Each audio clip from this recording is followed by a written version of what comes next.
Hello, I'm back, and I wanted to just do like a small intro so I was gone.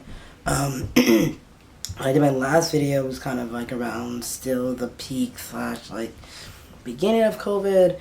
It was like 2020 summer. I was finishing up my last year undergrad. Fast forward, went to grad school, finished grad school, and now that I'm done grad school and somewhat academia for a little bit, I want to get back into more hobbies. I was thinking more heavily about like what I liked doing, what I enjoyed doing, and how I kind of like gotten away from that and kind of like strayed away from like my interests I had as a child or teenager.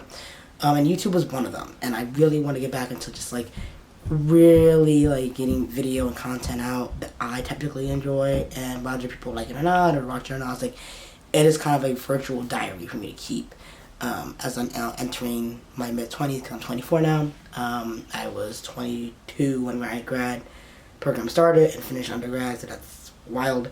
But I am going to start just doing small content more about like mostly books, literature, how grad school was, the process of applying, so we'll see how that goes. But for today, I forgot. My name is Quentin, and this is Words by Quentin. I am going to be reviewing this book called Ponyboy by Elliot Duncan. I would give it 5 stars, and I think that this was a interesting concept of like sexuality, exploitation, gender identity, issues around trauma and drug usage. But if I had to describe it in like a niche setting, it would be like if Giovanni's Room met Looking for Alaska from a male's view. And I only say that because of the scarcity, the content, the syntax of the wording, and all the other big words that I learned in grad school.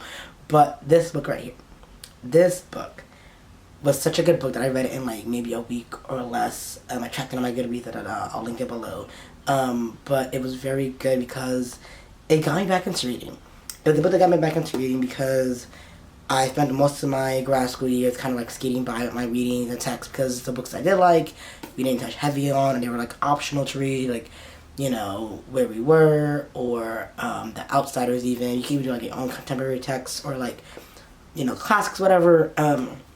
Not that I was relating to classics, obviously, but I was very adamant on just, like, I want books that speak to me of my experiences beyond just, like, my racial identity. I feel like a lot of classes I took were heavy on, like, racial interaction and racial identity and, like, racial spaces and not really beyond the intersectionality. Now, keep in mind, like, Elliot, we can see, white man, or, like, a white person, at least. I'm very adamant that, like, my content that I'm reading, race is kind of like the secondary factor. It's more of like the forefront of like your gender, your sexuality, your ethnicity, your, you know, social class, morality even. And this book captures such a large manner of just like sexual influences and desires and like what is known to be okay from where you grew up in and what isn't okay for where you go. Because he travels across between Berlin, Germany, Paris, France, London, and the Midwest.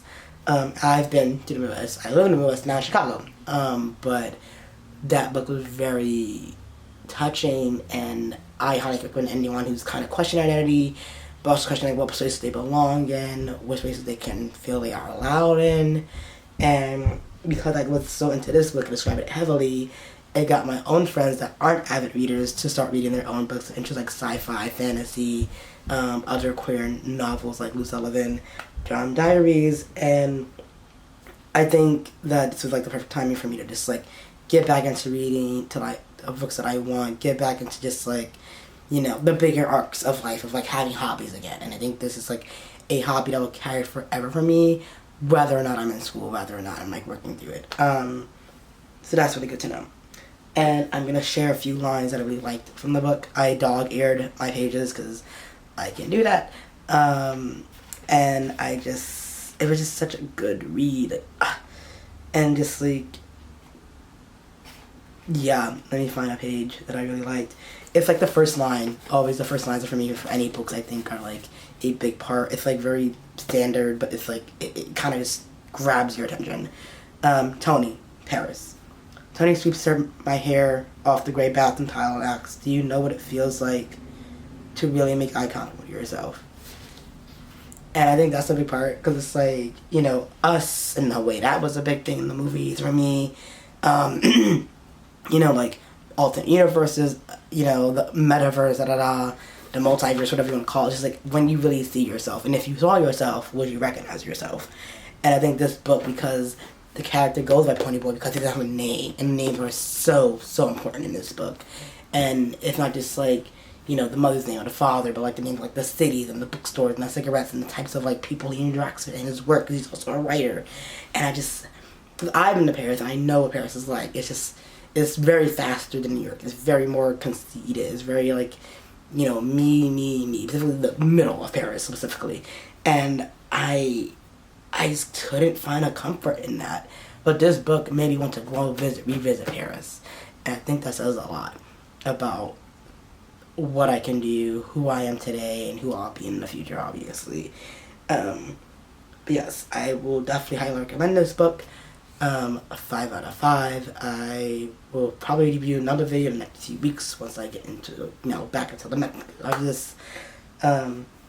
Very excited. I made all my notes on my iPad.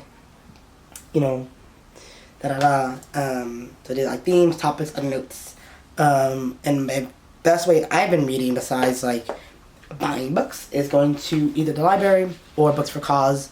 Books for Cause is basically just like a local nonprofit that like donates books, and you can take donations as well. There's one in Chicago, and I love it. I'm there like every other day, just donating and exchanging and just getting new books. So yeah, my next review will probably be Hell Fall With Us and All About Love. So I'm gonna do it with a friend of mine. So I'm excited for that, and I'm excited to see you guys in the next one. Thank you.